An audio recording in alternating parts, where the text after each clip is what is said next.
السلام عليكم.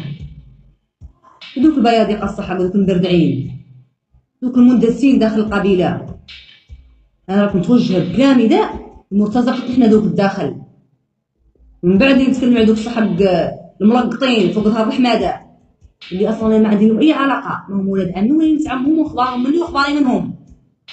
شفتوا كامل شنو وقع البارح في المحدث واستهداف المدنيين، يعني هذه جريمه حرب، استهداف المدنيين. والله هذوك بيهم ولاد عمهم خايفين عليهم يمتسوا، اذا بتقول لا يتوسى ولاد التوسيات يعطوهم 2000 دولار يقول لهم نمشيو نكسروا الحدود ندخلوا المغرب. هاجموهم. وشكون اللي عاطيهم الخطه؟ اولادنا ولاد عمنا اللي كتبوا انتم ولاد عمنا، ديك التخريبيه، ديك الصحاب المزنقين عند الحركه. انا راني فتبت لكم على ان هذوك تنسيقهم مع البوليزاريو، هذيك وجه البوليزاريو داخل المملكه المغربيه، وهذا يقص المملكه المغربيه تفصلوا. المملكه المغربيه راه قلنا لكم على ان الاعداء داخل وحده التراب، داخل المملكه المغربيه ماشي خارجها.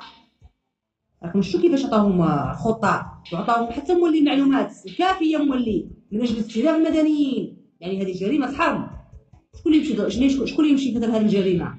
ضحايا ابرياء محتفلين في ارضنا في ترابنا، تهجم علينا مافيا.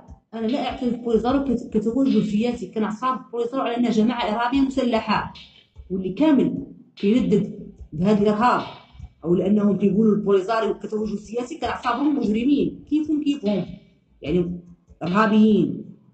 واللي بغيت نقول المملكه المغربيه على عادات محمود ولد فراجي حماد وبلال ولد عمو سليم الكذاب، هذاك ما عندنا علاقه به. ما تلاش يدخل عندنا المغرب، ما يدخلش المغرب، يتمنع انه يدخل مازال المغرب. هذاك هو